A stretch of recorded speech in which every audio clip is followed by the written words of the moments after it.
민이 눈을 뜨자마자 자신을 완전히 다른 세계에서 발견했어. 이 순간 가슴이 떨리는 모험이 시작됐지. 주변은 온통 낯선 사람들로 가득해서 민은 아무것도 이해할 수 없었어. 그 전날 술 마시다가 실수로 똥을 밟고 넘어져 머리를 세게 부딪혔어.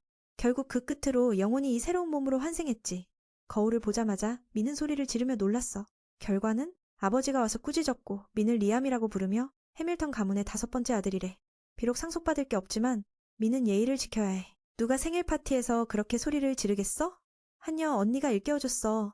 오늘은 주인이 기분 좋았으니 다행이라고. 아니면 개처럼 야단 맞을 뻔했어. 민은 그런 소리를 듣고도 언니가 이게 재밌다고 하니 어이없었어. 아버지가 기분 나쁠 때는 과연 뭐가 기다릴지 상상도 안 가. 이 가문은 마침내 5명의 아들 후의 딸을 얻었나 봐. 리암은 이걸 꿈이라고 여겼지만 다음날 아침 일어나도 여전히 그대로였어. 청년은 어제의 자신이 죽었다는 현실을 받아들여야 했어. 하늘이 이렇게 새로운 삶을 주셨으니 그냥 즐겨보자고. 첫째 날, 민은 하녀에게서 정보를 캐내 가문을 더 이해하려 했어. 귀족의 자식이라서 집안 땅이 엄청 넓었어. 하지만 아버지의 야망은 여기서 멈추지 않았어. 브루노는 집안의 4번째 아들로 민보다 1살 많아. 브루노는 동생에게 설명했어. 만약 여동생이 아름다워져서 왕족과 결혼할 기회가 생기면 가문의 지위가 더 튼튼해질 거라고. 지금은 어려운 시기라서 언제든 무너질 수 있어. 조심하지 않으면 아버지와 형아은 브레비스가 성공을 갈망하며 미래를 지키려 해. 이건 나라의 법이야. 모든 귀족은 3세대마다 성과를 내야 해. 그렇지 않으면 지위를 잃어. 시간이 거의 없어. 아버지가 늙으셨어. 아버지가 상속을 넘기기 전에 성과를 내지 못하면 평민이 돼. 리암은 그 말을 듣고 일부러 잊어버린 척했어. 실은 다 알고 있었지. 브루노는 13세라서 동생에게 미래를 생각하라고 조언했어. 늦게 태어난 아이들은 여자가 아니면 자라면서 고생할 거야. 그때 가정교사가 와서 2 형제에게 마법을 가르쳤어. 미는 그 소식을 듣고 흥분했어. 집에 마법책이 많대. 하지만 성공하는 사람은 드물어. 그래서 이건 그냥 형식일 뿐이야. 확률은 1, 100이래. 그래도 리암은 자신에게 마법 재능이 있다고 믿었어. 미는 하녀 언니에게 부탁해서 책이 있는 곳으로 갔어. 들어가 보니 정말 다양한 종류가 있었어. 한 권 집어 들어보니 마법이 꽤 간단하더라. 리암은 첫 시도에서 손에 작은 불꽃을 만들었고 그 하녀는 기뻐했어. 이로써 민의 미래는 더 많은 기회를 가져올 거야. 곧바로 아버지에게 가서 마법책을 다 꺼내서 배우게 해달라고 부탁했어. 아버지의 태도는 여전했어. 까칠하지만 동의했지. 민은 그걸 느껴서 조금 슬펐지만 이제 자유롭게 마법을 쓸 수 있으니 위로가 됐어. 그때부터 민은 매일 밤책을 읽으며 마법이 지식의 조합임을 알았어. 마법은 귀족만의 독점무기였어. 다음날 아침 청년은 지침대로 시도에 성공했어. 보통 마법을 쓰려면 책을 들고 주문을 외워야 해. 하지만 리암은 내용을 기억했어. 그래서 책 없이도 이해할 수 있었지. 형을 놀라게 했어. 브루노는 동생이 어떻게 그렇게 빨리 배웠는지 이해 못했어. 1달 만에 이렇게 발전하다니 드문 일이야. 그도 시도해봤지만 불꽃 하나도 못 냈어. 이 청년 말로는 배운 사람도 마법을 쓰려면 1년은 걸린대. 이건 리암이 천재라는 뜻이야. 이렇게 되면 미래의 왕국에서 지위를 얻을 거야. 그래서 더 안전해질 테고 동생에게 계속 노력하라고 조언했어. 하지만 민은 그걸 생각 안 했어. 형은 민이 이렇게 공부하는 걸 가문의 우두머리가 되기 위해서라고 생각했어. 민은 뭐든 할 수 있지만 안드레부의 표적이 되지 말라고 했어. 그들은 형제지만 지위가 걸리면 위험해. 그 후 리암은 불속성을 익히고 얼음으로 넘어가려 했지만 아버지가 불렀어. 미니 마법을 쓸 수 있다는 걸 알게 되니 바로 시험하라고 했어. 손에 든 책이 얼어붙었어. 처음엔 약하다고 실망했지만 책 없이 불을 만들자 태도가 바뀌었고 칭찬을 퍼부었어. 1달 만에 이렇게 될 줄이야. 그래서 아버지는 더 많은 책을 사서 배우게 해주셨어. 기뻐하던 중 누군가의 소식에 기분이 가라앉았어. 그래서 병력을 집결시켰어. 미는 신경 쓰지 않고 구석에서 계속 공부했어. 그런데 뜻밖의 침입자를 만났어. 그 사람은 미니 해밀턴 가문의 아들이란 걸 알자 항복했어. 민을 잡으러 온 줄 알았대. 민은 그 말 이해 못하고 그냥 연습을 계속했어. 민의 손에 기본 마법책이 있단 걸 보고 그 선배는 친절하게 몇 가지를 가르쳐주며 빠르게 성장하게 했어. 그도 5원소를 동시에 보여주며 설명했어. 이걸 배우면 시전 시간이 절약될 거야. 리암은 바로 가르침을 구걸했고 선배는 그게 좋았어. 보통 귀족들은 자존심 강해서 민처럼 구걸 안 해. 실은 민은 이 몸의 주인이 아니니까. 첫 번째 단계로 2 손으로 그림을 그리라고 하니 리암은 해냈어. 재능을 확인한 후 선배는 비밀이 그림 그리기와 비슷하다고 했어. 하지만 손 대신 상상력을 써. 민은 2가지 마법을 오른손과 왼손으로 동시에 시도해 성공했어. 조금 어렵긴 하지만 집중하면 지식에 따라 여러 마법을 쓸 수 있어. 입이 딱 벌어질 정도로 재미있어. 선배는 이 제자가 정말 흥미롭다고 입이 딱 벌어졌어. 동기가 생겨 둘이서 새로운 지식을 공유했어.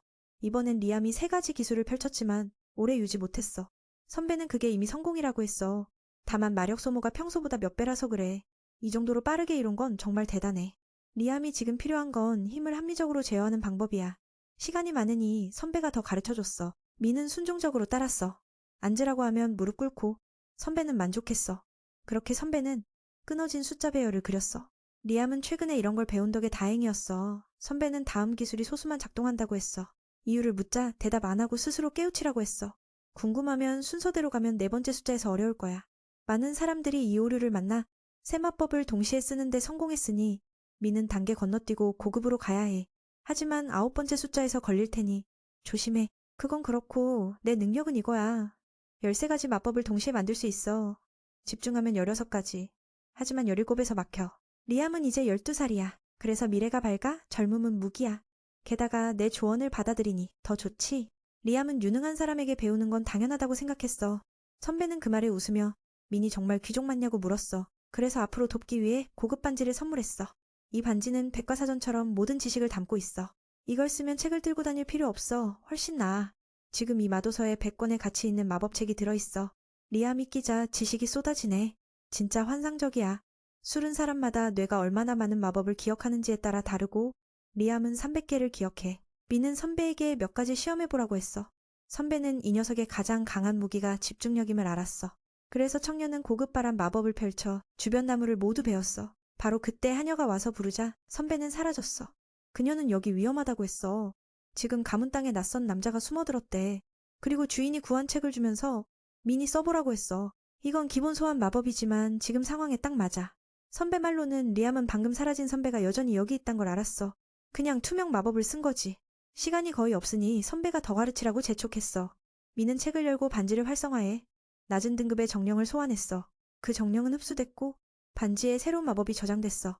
리암은 이 물건이 너무 대단해 걱정됐어. 선배는 특별한 게 아니라고 했어. 우리에겐 이게 끼면 진짜 가치가 생겨.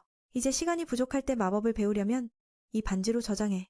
언제 꺼내서 쓰든 가장 중요한 건 뇌가 다 기억할 만큼 똑똑한지야. 청년은 더 많은 귀여운 정령을 소환해 흡수했어. 고개를 들자 선배는 사라졌고 이름조차 안 남겼어. 유일한 메시지는 민이 노력하라고 했어. 미래에 다시 만날 테니. 그리고 오늘의 비밀 만남을 아무에게도 말하지 말라고. 그렇게 다음 기간 민은 모든 면에서 성장했어. 민은 여러 재료를 만들 수 있게 됐고 브루노는 놀랐어. 이제 형은 동생의 미래가 안정될 거라고 확신했어. 자기 자신도 결혼 소식을 전하러 왔어. 아내 집은 낮은 귀족 가문이지만 그게 오히려 자유로울 거야. 그래서 리암은 브루노를 축하했어. 아버지의 가장 큰 실수는 뭐냐고 물었어. 리암이 태어난 바로 그때 일어난 일이야. 아버지는 딸을 원해서 왕족과 결혼시켜 지위를 지키고 싶었어. 하지만 리암은 아들이라서 대신 봉인된 괴물을 없애기 위해 수천 명의 군대를 보냈어. 그 임무는 실패했고 90%의 병력을 잃었어. 미래가 암울하니 브루노는 동생에게 이제 스스로 서라고 조언했어. 미는 그 말을 듣고 먼저 돈을 벌어야겠다고 생각했어. 유용한 걸 만들 수 있으니 일이 수월했어. 리암은 더 많은 돈을 원했어. 길가에 2가게가 라면을 팔길래 이걸 떠올렸어. 만들고 나서 리암은 이 2개의 첫 인스턴트 라면을 시험해보라고 했어. 2사람은 뜨거운 물만 부으면 먹을 수 있어 놀랐어. 스파게티를 양념한 후 정령이 수분을 빨아들이게 해서 오래 보관했어. 팔릴 줄 알았는데 가게에서 거절당했어. 이유는 리암이 가문의 5번째 아들이라서 오직 큰형만 사업할 수 있대. 그 말을 듣고 슬펐지만 포기 안 하고 다른 방법을 찾았어. 안드레브는 동생이 이렇게 발전한 게 짜증났어. 판매를 하려면 리암은 직접 팔기로 결심했어. 그래서 자신을 복제해냈어. 다행히 잘 작동했으니 그 복제체를 다른 지역으로 보내 상품을 팔았어. 둘 다 비슷한 기술을 가졌으니 포털 아이템으로 물건 교환하기 쉬웠어.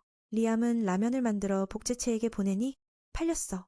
그 후 미는 항상 복제체와 함께 연습했어. 둘이 비슷하니 이 방법이 효과적이었어. 그때 안드레브가 와서 동생이 빠르게 발전했다고 말했고 집안에서 모두 수군거린대. 자신의 지위가 위협받는 것 같아서 직접 만나 확인하러 왔어. 안드레브는 리암에게 미래에 뭐 할지 물었고 리암은 독립적으로 살고 적합한 일을 찾는다고 했어. 그 말에 안드레브는 만족해 사냥협회에 소개해줬어. 다음 날 미는 거기에 도착해 사람들을 놀라게 했어. 사냥협회는 괴물을 퇴치해 의뢰를 받는 곳이야. 어린애라서 다른 데 가서 놀라고 조언했어. 협회장은 안드레브의 소개를 들었지만 리암에게 시험을 줬어. 이 일은 목숨과 관련이 있으니 장난칠 수 없어. 귀족이라서 죽으면 큰일이야.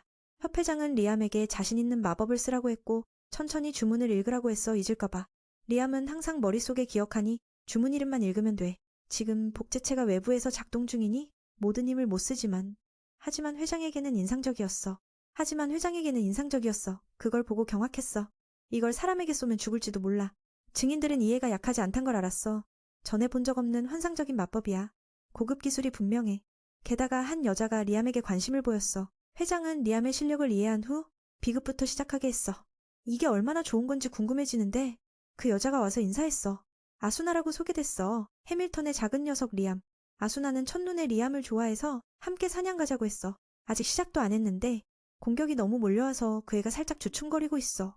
하지만 이런 스타일의 사람을 정말 좋아하니까 바로 동의해버렸어. 어릴 때부터 이 직업을 해나가고 있었어. 아수나 씨는 이 직업을 꽤 오랫동안 했으니까 경험도 훨씬 풍부해졌어. 그렇게 두 사람이 함께 숲으로 나아가며 모험의 스릴을 느껴보기 시작했어. 아수나는 보통 A급 이상만 특별 의뢰를 받는데 B급처럼 우리에겐 보이는 대로 괴물을 잡고 보상받는 거야. 바로 앞에 야성적인 늑대 몇 마리가 나타났어. 아수나는 싸울 준비를 했는데 포위당해서 좀 무서웠어. 리암은 이걸 내가 다 처리할 수 있냐고 물었어. 이 정도는 문제 없어. 아수나가 동의하자 미는 정령을 잔뜩 불러 늑대 입에 집어넣었어. 위험할 정도로 부풀어 오르자 괴물의 기운이 사라졌어. 그래서 아수나가 마무리 공격을 했어. 하루 끝에 그들은 40마리 넘는 무리를 가져왔고 회장과 어른 사냥꾼들은 그 광경에 혀를 내둘렀어. 첫날부터 이렇게 하니 특별 의뢰를 줬어. 이건 드문 기회라서 그들은 동의했어. 아수나는 길에서 항상 밝게 웃었어. 리암도 따라 웃었어. 모두가 우리를 주목하니 미래에 등급 올리는 게 쉬워질 거야. 게다가 중요한 사람이 곧 오니 협회가 괴물을 먼저 없애려 해. 공격하면 큰일이니까. 그 벌레 모양을 보니 아수나는 좀 무서웠어. 이런 거 싫어해. 게다가 이런 생물은 강하고 안에 마법석이 있어서 마법도 쓸 수 있어. 보통 A급 사냥꾼만 대적하지만 리암의 기술은 그 이상이니 안 무서워. 오늘 복제체를 안 키웠으니 모든 힘을 쓸 수 있어. 하지만 그 괴물과 마주치자 둘이서 도망쳐야 했어. 너무 세. 겉껍질이 마법에도 저항하니 아무것도 못했어. 아수나는 피해를 줄 수 있지만 힘이 부족해. 그녀는 특별 의뢰를 맡았는데 실패해서 한탄했어. 별이 떨어져 그 생물 머리에 맞으면 좋겠다고 했어. 그래야 확실히 쓰러질 테니까. 리암은 그 말에 좋은 아이디어를 떠올렸어. 동료가 시간을 끌게 해서 시도해보자고. 준비가 끝나자 아수나가 미끼가 돼 괴물을 유인했어. 기회를 잡고 리암은 포털 아이템을 여러 산 전체를 떨어뜨려 그 벌레를 짓눌렀어. 아수나는 그 광경에 입이 벌어졌어. 리암의 기술이 이렇게 대단할 줄이야. 곧바로 둘이서 2마리를 가져왔고 회장은 충격받았어. 어떻게 한 건지 물으니 그 여자는 자랑스럽게 말했어.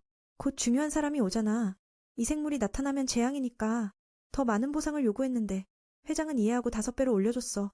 리암은 기뻐했어. 몇 날 후 고위 귀족이 도시로 왔어. 큰형과 아버지가 맞이하러 갔어. 안드레브는 동생이 공을 세웠다는 소식을 듣고 칭찬하며 웃었어.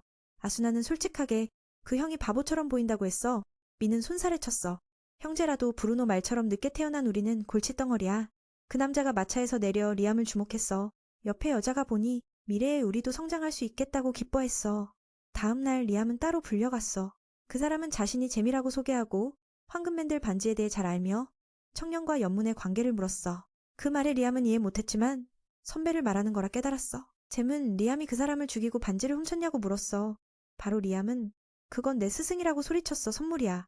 잼은 그 말을 믿었어. 연문의 성격대로 이런 짓을 할 만하니까.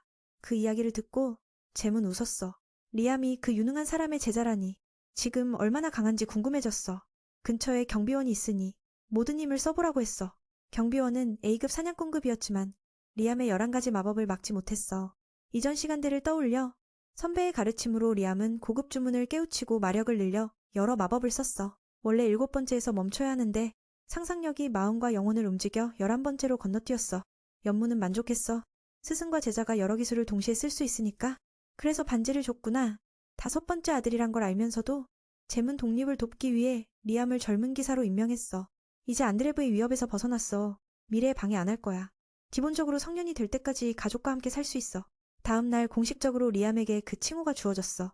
잼은 가문에 알린 후 아버지가 아들의 힘을 이용하고 싶어하니 리암은 지위를 지키기 위해 도울 거야.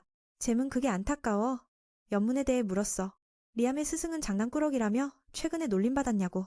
리암은 연습 중 포털 아이템을 쓰다 선배의 메시지를 받았다고 했어. 열어보니 선배가 미래에 여기 올 걸 예상하고 호수 안에 선물을 준비했어. 미는 그걸 빨아들였고 레모가 금가루를 호수에 뿌려 숨겼어. 총 중량이 100kg이고 리암만 모을 수 있으니 안심이야. 이건 선배의 졸업 선물이야. 100kg 금에 대한 주제를 주면서 성공하면 시험을 통과한 거야. 최근에 바빠서 아직 못했어. 잼은 그 말을 듣고 그 금가루는 비유일 뿐이라고 했어. 진짜 선물은 더 대단해. 마법을 쓰는 사람이 제자에게 100kg 금을 주겠어? 지금 그 선물은 숨겨져 있으니 리암이 스스로 찾아야 해.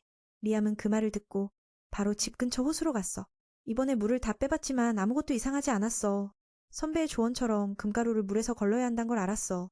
미는 도구를 자유롭게 다루니 이 일은 간단했어. 100kg 금가루가 호수 바닥에 떨어지자 특별한 봉인이 열렸어. 그리고 비밀 통로가 나타났어. 조언 없었으면 평생 못 풀었을 거야. 아래엔 무한한 가치의 선물이 있어. 연문조차 못 쓰는 거야. 그건 최상급 마법책이야. 제자가 자신을 넘어설 수 있기를 바래. 그 후 며칠 미는 밤마다 연구에 시간을 보냈어. 하지만 아직 한 번도 성공하지 못했어. 마음속으로 아직 시간이 많으니 서둘지 말자고 생각했어. 천천히 이해하고 책에 적힌 대로 따라가면 돼. 노력 덕에 청년은 다른 공간에 방을 만들었어. 크기는 사용자의 기술과 마력에 따라 달라. 지금은 넓지 않지만 충분히 많은 걸 담을 수 있어. 리암은 이곳을 비밀기지로 삼아 상상력을 키우겠다고 생각했어. 그 후 민과 아수나는 계속 함께했어. 여러 마법을 쓰는 몸이라서. 오늘 그들은 강한 괴물과 마주쳤어. 여러 마법을 쓰는 몸이라서. 불속성 정령의 면역이니 좀 어려웠어. 미는 최종 기술을 쓰려 했지만 시간방을 열어 아수나를 피하게 했어. 그 덕에 피해를 피했고 장기전을 치러 그 거대한 개구리의 마법석을 가져왔어. 이건 A급 의뢰야. 더 어려울 줄 알았는데. 공은 리암이 다 세웠으니 아수나는 본인이 약해서 슬펐어. 이 아저씨는 그녀를 빠르게 강하게 하려 계약을 제안했어. 아수나는 지표를 올릴 수 있고 사람들은 이걸 이용해 전투에서 이득 봐. 아수나는 리암이 변태 같은 짓 안 할 테니 부탁했어. 실제로 리암이 원해도 그녀는 받아들일 거야. 미는 그녀를 좋아하니 동의했어. 협회장은 그들의 연결을 증명했고 계약 후 아수나는 훨씬 강해졌어. 외모도 더 매력적이었어. 이 마법이 너무 좋으니 리암은 더 알아보고 싶었어. 누군가에게 배우려고. 아수나는 그를 조디에게 데려갔어. 항상 도와주는 사람. 상황을 알자 그녀는 리암과 계약했어. 조디는 오랜 사냥꾼이니 팀을 짜면 좋을 거야. 계약 후 그녀는 갑자기 몇 살 젊어져 협회 사람들을 놀라게 했어. 두 여자는 특별한 기술을 얻었어. 아수나는 고속이동, 조디는 회복으로 음식을 만들어 사람을 치유해. 사냥협회는 이걸 진짜 기적이라고 봤어. 몇 날 후 제임스가 와서 공주가 올 거라고 했어. 게다가 리암이 두 동료를 데리고 공주를 위해 공연하라고 했어. 최근 리암의 소문이 스칼렛에게 전해졌으니 그녀가 관심을 가져. 리암은 거절했어. 그 말에 제임스가 깜짝 놀랐어. 아수나와 조디는 친구지. 공주라도 그들을 구경거리로 삼지 않을 거라고 했어. 스칼렛은 실제로 뒤에 있었고 리암의 단호한 말에 그녀는 꽤 좋아했어. 직접 만나면 그가 그 태도를 유지할 수 있을지 궁금해.